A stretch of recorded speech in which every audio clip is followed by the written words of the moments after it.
So good morning to everyone. Welcome to our workshop for admitting international students.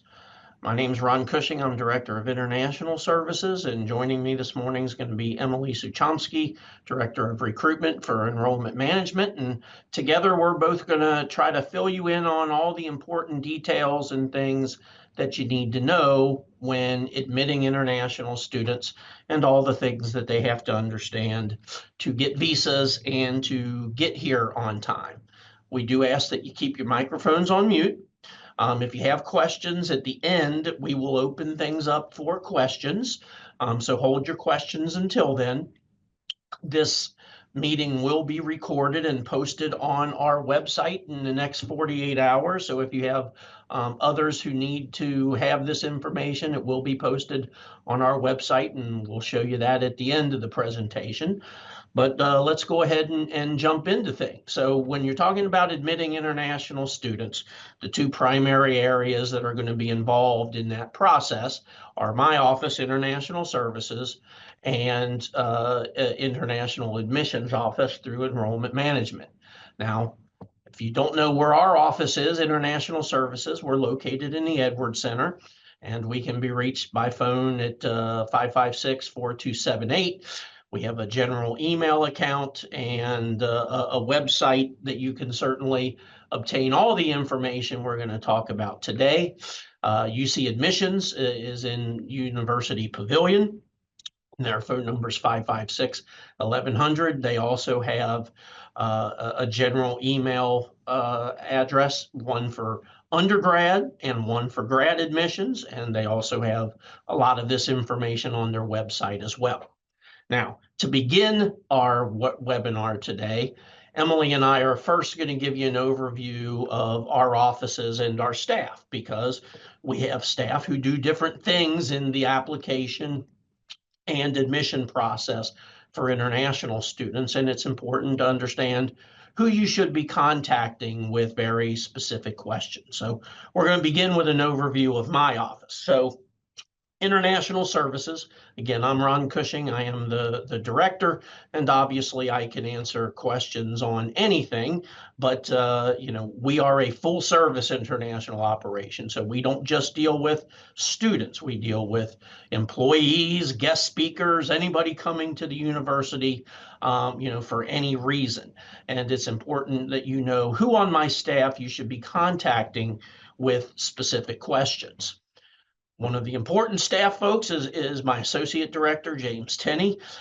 He is our primary tax advisor. So a lot of your GAs have questions. You might have questions about taxation. He is also a J1 exchange visitor advisor, and he is the primary person who processes our guest speaker payments. I have a full set of staff who deal with only employment visas, so the non-students. And that starts with Christy Harrison, our assistant director, in charge of H-1Bs and permanent residents. Jane Roby is a senior advisor who also does H-1Bs and permanent resident processing. And Sarah O'Connor is an immigration advisor who does the same thing. So anything related to hiring people on employment visas, you should be addressing to Christy, Sarah, or Jane. Now, my student side, that's where most of you are going to have questions about what we're talking about today. And that starts with my assistant director, Lauren Steinman. So she is our primary student advisor, and she supervises all the staff who deal with international student issues.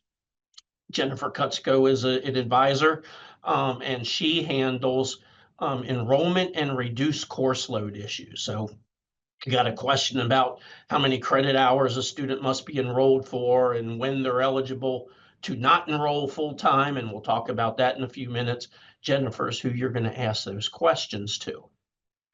Tabitha Malley is one of our advisors, and she is our primary exchange student advisor and also our optional practical training advisor. So when you have questions about those populations, Tabitha's who you'd want to reach out to.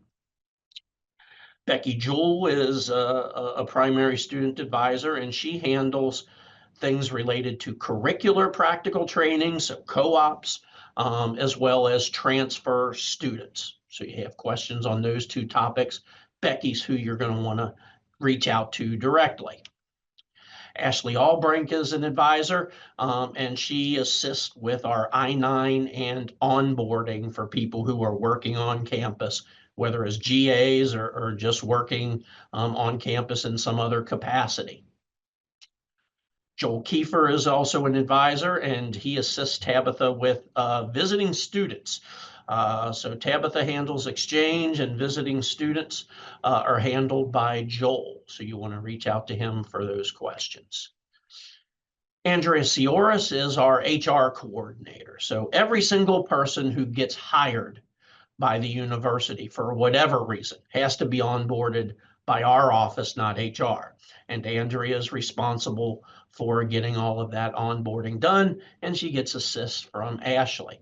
But you have questions about the onboarding process, Andrea is who you're going to be asking those questions to. I also have staff who are specifically in charge of handling events, programs, and other things to help students acclimate to the United States and to UC. And so Lori Blanton is our assistant director for special events and programs. And assisting her is Corey Sakale. She's brand new with us, helping with all the events for our students, whether it's new student orientation, trips around the area, whatever that be.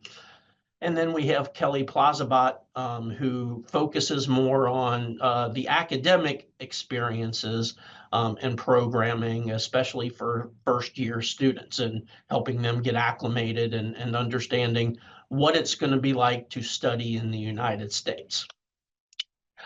Now, Jeff Shee is our executive staff assistant, and he's the guy who you're going to see first if you come to the office in person. So that is my staff. Now I'm going to turn it over to Emilee, who's going to talk about the international admissions staff, and then she's going to proceed to talk about some of the issues directly related to admitting international students from her perspective. So Emilee, I'm going to turn it over to you.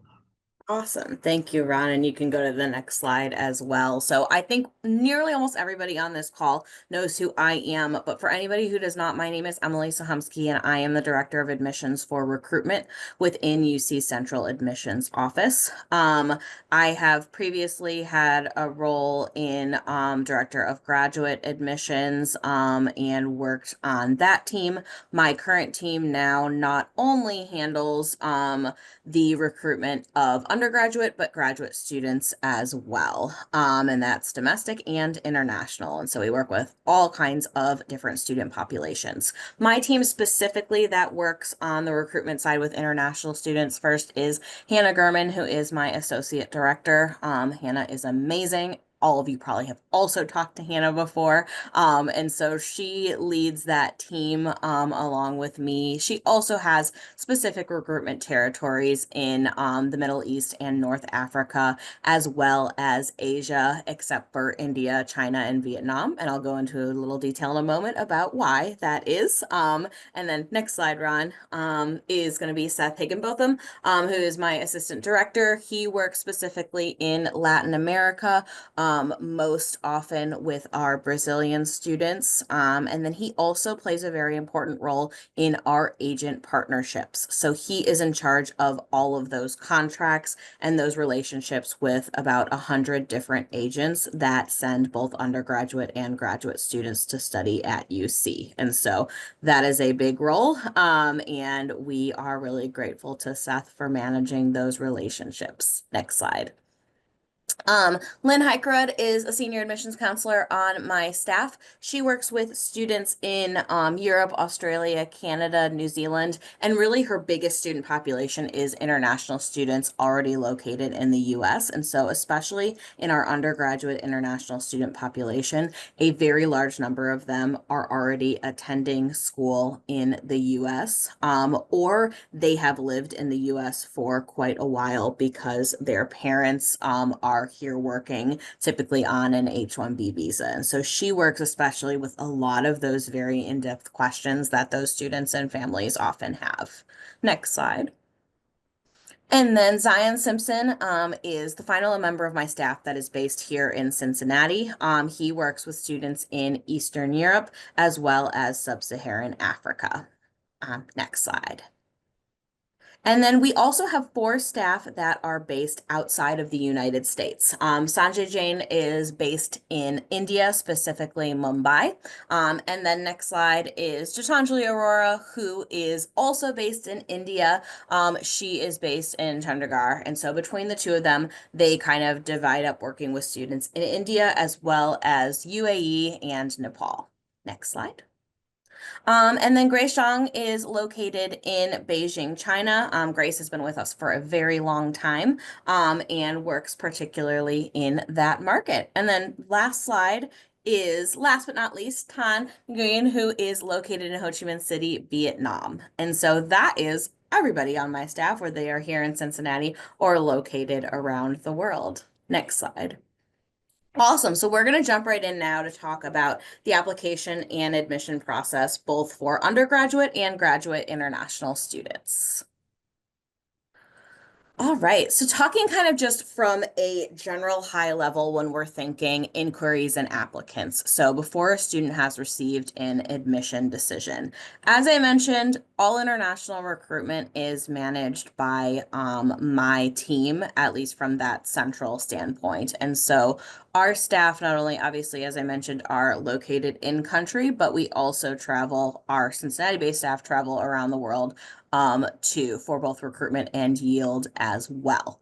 And it was a change this summer with our new AVP, Dayrico Lynch, coming on board, where we moved recruitment of both undergraduate and graduate international students within the same team. And so my staff came from the undergraduate space, but are now starting to add graduate recruitment to their responsibilities as well. A note, I think everybody on this call knows this. We have 2 instances of slate, one for our undergraduate applicants and another for our graduate applicants. And the review process looks a little bit different depending on if a student is an undergraduate or a graduate applicant. And so our undergraduate students are all reviewed by my staff, as well as some of our international operations staff that report to John Weller. And so that all happens in-house within central admissions. And then for graduate students, once those applications are complete, those are reviewed directly by the programs. Next slide. English proficiency is going to be a huge thing when we are thinking about, is an application complete for an international applicant? And so no international student will have a complete application until they have provided proof of English language proficiency, whether by a score, so TOEFL, IELTS, PTE, Duolingo English test, or via a waiver that they qualify for. And all of these, in terms of the waivers, are pre-stated, pre-approved waivers that we have on both the undergraduate and the graduate side. And so we don't kind of have a, oh, this student gave me this reason and that's why they get a waiver. It's very specific reasons for waivers, because ultimately, when Ron's team is issuing those I-20s, they're going to say, yes, this student is proficient in English based off of the requirements that we have stated. So that's why this is a really important thing, because it's all connected through that whole process. But we have different requirements if a student is an undergraduate or a graduate applicant. And so we always have our links to those, really important. They're a really good reference for both you all in the programs and then also to send out to prospective students. And then on both the undergraduate and the graduate side, colleges and programs do and are able to have higher test score requirements. The only thing that we say is you can't have lower than the university test score requirements. They do have to meet at least that minimum. Next slide. English proficiency at the undergraduate level can be demonstrated by the following scores. So right now, the tests of English proficiency that we accept both at the undergrad and grad level are the TOEFL, the IELTS, the Duolingo English test, and then specifically in undergrad, SAT scores, ACT scores, or Cambridge scores. In terms of those English language proficiency tests, I will note for TOEFL, we do not accept my best test score. So it does have to be that they've met that requirement at a single sitting of the TOEFL. But we do accept both the online version and the in-person version. And then listed out there are the waivers as well. You'll see that really the most common that we see is that they're already in the US, and so they're enrolled in English class, or they're taking IGCSE or O-level English abroad. But there's a number of different waivers that a student can qualify for. Next slide. Same goes for the grad level, and so you'll see slightly higher scores for the minimum score requirements. You'll also see different waivers. The most common waiver that we issue at the graduate level is that they've completed a bachelor's degree or higher at a fully English instructing institution. This is one I get questions about from both programs as well as applicants all the time. The university they attended, no matter where it is in the world, needs to instruct all programs in English and only English. So especially this time of year, I get a lot of students with incomplete apps who are like, oh, but my program was in English, and I have to check it and go back and say, no, your program was, but the entire university is not. And so you need to take an exam in order to qualify. And so that's often a common thing and is sometimes confusing for applicants, but I try to make it as clear as possible when they do have questions, and it's listed on our website as well. And then also note that at the graduate level, U.S. permanent residents are not required to prove English language proficiency, so you won't see that as a checklist requirement like you would an international student that would need a visa in order to enroll. Next slide. We also have countries that are automatically exempt. And so English is the national language in that country. And so those students, if they have completed coursework, will be exempt from submitting a English language proficiency score. Looks a little bit different at both the undergrad and grad level of what they need to complete in order to get that waiver. So undergrad, at least 1 year of high school, and then grad, at least a bachelor's degree or higher in that particular country. So we don't go based off of citizenship. We go based off of where were you educated, and that's really important in this process. Next slide. Awesome. So now as we're kind of looking towards applicants, confirmed students, we just sort of, to give a very general overview, is we're passing information through systems, right? And so if a student is applying, is admitted, is confirmed, we need to get that information from admissions over to Ron's team in international services. And so we have the data go from Slate to Catalyst and then into iBearcats Global in order for Ron's team to have that data in order to be able to issue I-20s, have the information they need on that particular student. Anything that we do in Slate then updates iBearcats Global, and that's what kind of drives the communication from international services to students. They do start to communicate with students even before the admit process, just to start to say, hey, like, just so you know, like, and are prepared for these next steps, and knowing that international students do have a few more steps in terms of uploading financial documentation in order to get that I-20 if they are admitted to UC. Next slide. Just a couple of Helpful notes before I pass it over to Ron is a note about conditional admission. Especially on the grad side, we often do conditional admission for domestic students. This is a little dicier for international students. And so typically what we're seeing is if a student is going to be conditionally admitted, whether that's undergrad or grad, they are going to need to be completing ELS 112 at an ELS language center. And so that's typically the only space where we're considering conditional admission. And we're usually working both with that applicant as well as with ELS directly to make sure those applications are complete. And then just a note is that while international services may start communicating with a student prior to admission, the I-20 process really begins once that student is admitted. But that I-20 will not be issued until that student confirms enrollment, goes through the process, uploads their financial documents. And so they can always start the process early, but a common question we get a lot in admissions is, do I have to confirm to get my I-20? And the answer is yes.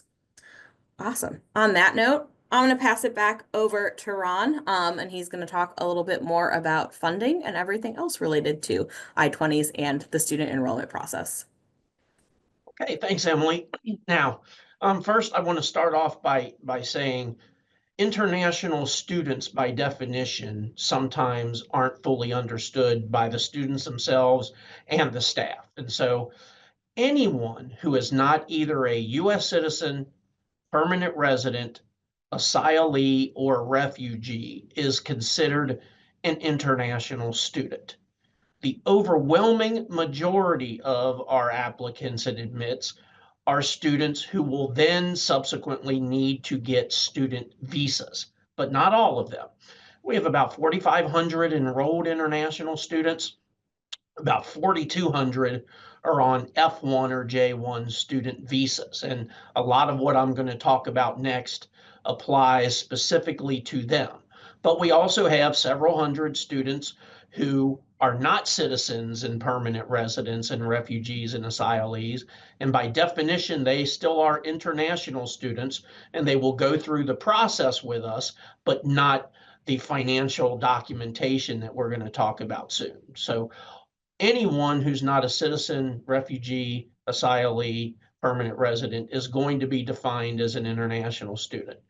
If they need a student visa, the first thing they're going to have to do with us to get the I-20 form is show us that they have financial capabilities to support their study. And so most of our international students get some form of support, a scholarship, some get full support, assistantships. The admitting department, or in the case of undergraduates admissions, will notify the admits of what they're getting. And then the students will notify us of what they've received by uploading their awards to our office when they need an I-20 form. Now, as Emilee said previously, students start to get information from us at very early stages. We send them a message that says, we've identified you as an international student. If for some reason that's not true, let us know. But then at two very specific points, they get detailed communication from us about how to proceed, declaring what their status is, and if they need an I-20 and how to get that. So that happens first at admission and then again at confirmation. And so students are specifically told, here's how you access our iBearcats global system, and here is how you are going to get your I-20 form. Now, they all have to complete an affidavit of financial sponsorship if they need a student visa. Those on other statuses do not have to do this. They just have to tell us, I'm going to study as an H4, I'm going to study as an L2, and send us those documents. But those who need a student visa are going to be sending us an affidavit of sponsorship along with the supporting documents demonstrating they can support their program of study. In most cases, students have sponsors, parents, family members, friends, who are going to help them make up the difference. But again, at that point, when they send us these documents, if they do have scholarships or assistantships, they'll also send us that documentation. Now, to get an I-20 form, students have to show financial support that meets a very specific amount, and amounts vary based on the level of study and at the graduate level, what the difference in tuition is, for certain colleges. Some colleges have additional fees and are more expensive than others. But currently, whatever the expenses are that are in place will be in effect for 25-26 admits until such time that the board approves new fees for next year. Now, everything that they need to know about this is posted on our website, and that's part of the communication that they get from us. It instructs them to go to our website and to the cost and finances section, and there we lay out for every student exactly how much they have to show, whether they're an undergraduate or a graduate, and if they're a graduate, what college. And so they'll be able to easily from our website see how much support they have to provide in order to be issued an I-20. And again, we break it down by campus at the undergraduate level for them. So Blue Ash and Claremont students pay less than main campus students, and at the graduate level, the amounts vary based on the college, and in some cases, specific programs within that college who have higher fees. But it's all linked on our website, and so they can see exactly how much they have to demonstrate to us. No I-20 will be issued until a student has applied, they've demonstrated English proficiency, they've been admitted, they've confirmed that they are coming and paid whatever confirmation fee is associated with their program or college, and they've provided us with sufficient support to show they can support themselves for their program of study. So all of those things are necessary for a student to get the I-20 form. Now, all I-20s are always issued with the start date of the term in question. So for upcoming 25-26, that's going to be August 25th. Now, students are then allowed to enter the U.S. up to 30 days prior to that date once they get a visa and can enter. We do have some programs who require students to be here earlier for special orientations and research programs and all of those things. But we can't put an earlier start date than 30 days before classes actually begin. But if you have one of those special institutes or whatever you need the students to come and do, you need to tell us that. And then we will put a start date on the I-20 that is 30 days in advance of August 25th. And then the student can enter up to 30 days prior to that. But by and large, every student's I-20 is going to have a start date that coincides with the start of fall semester. And then they can enter up to 30 days before that. Those of you who've been doing this a while know that once upon a time, we used to have to mail paper I-20s to students. But when the pandemic hit, Homeland Security went away with that. And so the good news is, everything's electronic now with Homeland Security. And so their I-20s are sent to them electronically. Now, there's some important considerations that everybody needs to understand. And the first is that the earlier you can admit somebody, the better. And so, you should be admitting people, hopefully, in January or February. And that's when most undergrads get admitted, but not all graduate programs follow that calendar. But the earlier you admit them, the better chance they're going to have to get their visa and get here. They have to show us their proof of financial support. Then they have to try to get a visa appointment, which in some countries is nearly impossible. And the earlier you admit them, the better. Also, sometimes don't be fooled that these students are only applying to UC. They're applying to multiple schools. And a lot of times, all things being equal, they're going to choose to attend a school that gets them their I-20 the fastest. And so the earlier you're admitting them, the earlier you're making financial awards, the better chance we're going to have of converting that student and getting them their visa in time, to get here. The key, obviously, is making sure slate gets updated accordingly. There's still some departments, who don't update slate, early enough when you're admitting somebody. The earlier you can admit somebody in slate, the earlier all these processes can be started, and the better chance we have of converting those students. Now, the admit letters. Undergraduate admissions takes care of all the language to all of their admits. But at the graduate level, there are certain things that the letters should say. It should specify what the field of study is going to be. Is it a master's or doctoral student? If they're getting awards, what kind of awards, and specifically how many or how much money they're getting for each award, so they know if their award covers what's necessary to be issued an I-20. If you have mandatory orientation dates you want or need them to be hereby, you should state that. Now, the graduate college does a great job of providing programs at the graduate level with standard admit letters for international students. And so, make sure that you have those templates and that you're using them. It states everything that's necessary, and it's going to, help with the process of them understanding when they have to be here by, what they're getting, to make the process work as smoothly as possible. Now, there's some other key issues that you need to understand about submitting or admitting international students. So let's cover some of those. And most importantly, it is, what date they need to be here by and what all do they need to do. So here's the problem.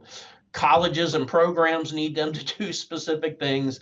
We need them to do specific things. If they're getting a graduate assistantship, they've got to be onboarded.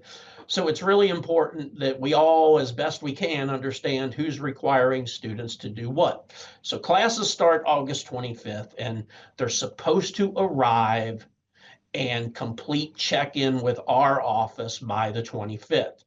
The good news about our check-in is it's done online, so there's no special day or time they have to be available for that. They just follow the instructions that we sent them.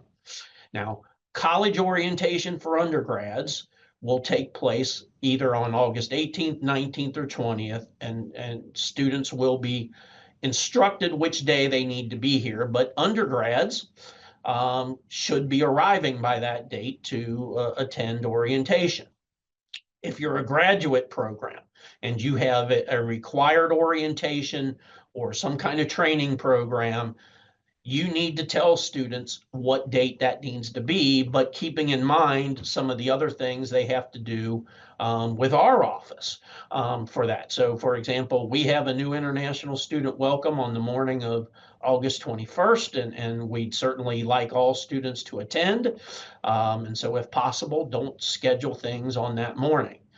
If you're giving graduate assistantships, on one of 2 days, they have to onboard with our office, either August 15th, if they can get here by that date, or August 22nd.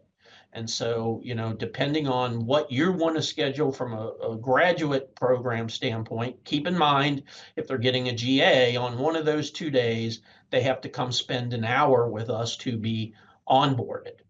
If they're an undergraduate student, they should be gearing towards arriving August 16th or 17th, so they can then attend orientation on the 18th, 19th, or 20th. And so, you've got to keep in mind, you need them to do certain things, so do, housing, so does our office, and balance those things as best as possible. Now, the last few years, one of the things that has been, a growing concern is the number of students who are having trouble getting timely visa appointments and arriving by the start of classes. The general rule is undergraduates are not permitted to arrive after the first day of classes. They're supposed to arrive in time for orientation, but the latest we will allow them to arrive is August 25th. Graduate programs can allow for late arrivals if they want. Our recommendation is that you don't, because it sets the students up for failure from the beginning. If they miss a week, they miss 2 weeks. I've had some programs want to admit people a month after. You certainly can't do that. But we do allow graduate programs to allow a little flexibility. But in order to do that, the student has to work with the program and whoever their professors are going to be to get permission to arrive late. And then that has to be communicated to our office so we know who's been granted permission to arrive late. But the best course of action for anybody is, classes start on August 25th.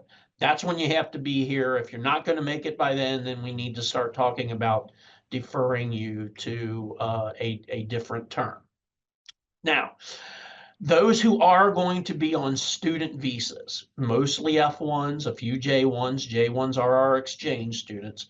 There's some things that you need to be aware of. First, they've got to pay a $350 fee with the government. So they're going to be tracked and monitored in a federal system, and they have to pay $350 for the purpose of being tracked by our government. And the university does not reimburse students for that fee. Now, international students on student visas, F1s and J1s, have very particular requirements they have to fulfill, from as minor as changing their address to very significant things that I'm going to cover. So let's start with the addresses. So we have to have an accurate U.S. address on the students at all times, and they have to report any change within 10 days. And the U.S. address in Catalyst is reported in the mailing address field. So Catalyst has a whole bunch of different address categories. The one we use for Homeland Security reporting is the mailing address. And so they always have to make sure their mailing address in Catalyst has their U.S. address. The permanent address is for their address overseas.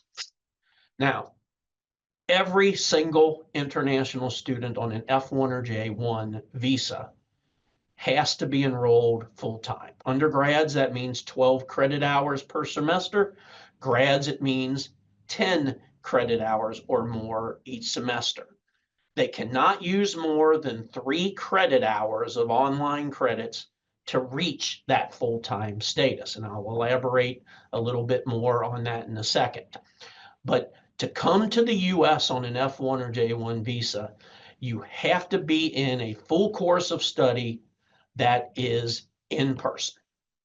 And we've run into challenges the last couple years with colleges and programs offering more and more online class options, and students sometimes being stuck being able to register for the appropriate number of credit hours that are in person. And so programs have to be aware of this and making sure you're offering enough in-person options for your F1 students. All right, now again, the big thing is Homeland Security limits 3 credit hours of online to fulfilling the full-time enrollment requirement. That means an undergrad has to be in at least 12 credit hours, with at least 9 of those credit hours being in person. Graduate students have to be enrolled for at least 10 credit hours, with at least 7 of those credit hours being in person. Now, UC has 5 different class specifications that they put on a course. And right now, what we're approving is anything that is not DL, which is fully online, we're saying is going to be in person. But you have to make sure that your programs are allowing enough of the P, PD, MD, and HS course availability to meet that full-time requirement of 12 or 10 credit hours, with only 3 being online. So DL is the only course right now that we're saying is fully online. Everything else we are saying is in person. Now, so again, since spring semester just started, I can tell you I'm dealing with dozens of students who are struggling to get in the appropriate number of in-person courses at the moment. And so you got to understand what they're doing. So an undergrad got to be in 12, and as long as only 3 of the 12 are online, they're fine. Graduate students, 10 credit hours, and at least only 3 can be online. Once they've reached the full-time enrollment requirement, they can take as many additional online classes as they want. So an undergraduate student can be in 6 credit hours of online, provided they're in 9 credit hours of in-person. And, so you've got to keep all of that in mind. An undergraduate student in 6 credit hours of in-person, 6 online, they can't do that. They have to be in more. All right. So please make sure, especially at the graduate level, that you are providing enough in-person options for your students. Now, a couple of other requirements that's important to understand. Anytime a student is leaving the university, whether they're graduating earlier than suspected or we thought, they take a leave of absence, they get suspended, whatever it is, they have to notify our office immediately so we can take the appropriate steps with Homeland Security. We have a departure certification form that we send to students. Programs, we encourage you, if you dismiss a student, send us a copy of the dismissal letter immediately so we know. Sometimes we don't get notified by the student or anybody else until well after a student has been dismissed. The sooner we know, the sooner we can start taking action. Students can obviously transfer away from the University of Cincinnati anytime they want, but if they're on an F1 visa, we have to send their government record to the new school. And so students have to contact us anytime they want to move from UC to another school. Anytime they change their program of study or their degree level, we have to issue them a new I-20 that reflects that new program or degree level. And they have to get that within 15 days of beginning the new program. As long as you update Catalyst, we will get updated when somebody changes their major or graduates from a bachelor's and then decides to stay on and gets admitted to a master's degree. But just make sure Catalyst gets updated properly when those changes occur. Now, as I stated a little bit earlier, anybody who's being paid who is not a U.S. citizen or permanent resident has to go through onboarding with our office, not HR. Now, every fall, we have hundreds of GAs, new students who are granted graduate or research assistantships. And so we have specific processes that the students must follow. We can't do anything on our end until they are hire complete in the HR system, so success factors. So if classes start on the 25th and we're doing onboarding on the 15th or 22nd, then you need to make sure that your people are hire complete in success factors by August 15th so we can conduct onboarding. Still one of the most difficult things that we deal with. Students show up, hey, I've got a GA, let's onboard, and they're not hire complete by the department. Make sure you're getting your people hire complete by August 15th for admits for this fall. You also need to understand that at the graduate level especially, most of our programs fall under sensitive technologies that require an additional security clearance. So again, that's why it's very important to get them admitted early so they can get into the visa process, because security clearances, once they get a visa appointment, at best take 30 days to complete. And almost anything at the graduate level in the sciences is going to fall on a technology alert list. And then students from certain countries are also going to be put through that process immediately, regardless of their major. Students from Iran, for example, are always going to go through a comprehensive security clearance. But on our website, you'll find links to what are considered the critical fields list, but it's anything engineering, anything physical sciences. Most of our programs at the graduate levels that admit students are going to fall on these critical fields lists. We also have individuals who are in the country now on some other status who want to become an F1 student. And for some students, specifically F2 spouses and dependents and those on tourist visas, they have to get a change of status approved before classes begin because they can't study full-time on those statuses. An F2 can study part-time, but not full-time. A B2 can't study at all. And that process, unless they pay several $1,000s for premium processing with Homeland Security, takes months. And so again, the earlier they get admitted, the earlier they can get with our office to start the process of applying for a change of status. And so, keep that in mind too. Again, we have people with lots of complex immigration statuses who are in the country who need help. And the earlier they get admitted and we can start working with them to rectify those processes, the better. China has been a problem for a decade now with the political turmoil going on between our two governments. And Chinese students now, most of them will only get a one-year visa, but that's okay. If they're admitted into a doctoral program and get a one-year visa, they're fine to stay here until they complete their program. But if they go home, they'd have to get another visa. And so, the Chinese students have additional hoops they have to go through to get a visa. They get looked at very closely, what schools they've studied at in China, and do they have any military connections? And then they're only granted one-year visas. Now, everything that Emilee and I have talked about, we are going to be posting this on our website. So this is being recorded, and in a couple of days, it will be posted on our website under the 4UC departments section. So you can check back and send other staff back to that website in a couple of days. We'll have this posted at that point. Now, at this point, I'm going to go ahead and I'm going to shut off the recording. And then we are going to open it up for questions from any